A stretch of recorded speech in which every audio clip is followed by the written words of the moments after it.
சிங்காநல்லூர் ராமானுஜம் நகரில் கோயம்புத்தூர் வீரப்பெண்கள் ஆட்டோ ஓட்டுநர்கள் தொழிற்சங்கம் துவக்க விழா மற்றும் பெயர் பலகை திறப்பு விழா நடைபெற்றது. துவக்க விழாவில் ஸ்ரீ தேவி டெக்ஸ்டைல் சிவகுமார், நேரு நகர் லயன்ஸ் சங்கம் வட்டார தலைவர் மோகன்ராஜ் ஆகியோர் சிறப்பு விருந்தினர்களாக கலந்து கொண்டு சங்கத்தை துவக்கி பெயர் பலகையை திறந்து வைத்து அனைவருக்கும் இனிப்புகள் வழங்கி சிறப்பித்தனர்.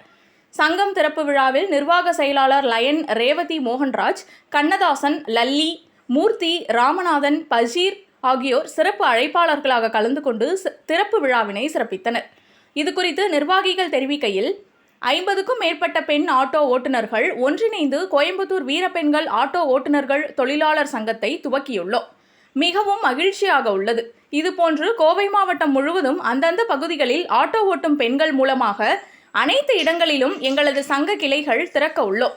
சங்கத்தின் முக்கிய நோக்கம் பெண்களின் ஒற்றுமையை வலிமைப்படுத்தவும், பெண் தொழிலாளர்கள் மற்றும் பெண் ஆட்டோ ஓட்டுநர்களின் பாதுகாப்பிற்காக துணை நிற்போம் என்று தெரிவித்தனர். முன்னதாக சங்க நிறுவன தலைவர் பாக்கியலட்சுமி கலந்து கொண்ட அனைவரையும் வரவேற்று பேசினார். இந்நிகழ்ச்சியில் நிர்வாக செயலாளர் பூர்ணிமா அனைவருக்கும் நன்றி தெரிவித்து நன்றியுரையாற்றினார்.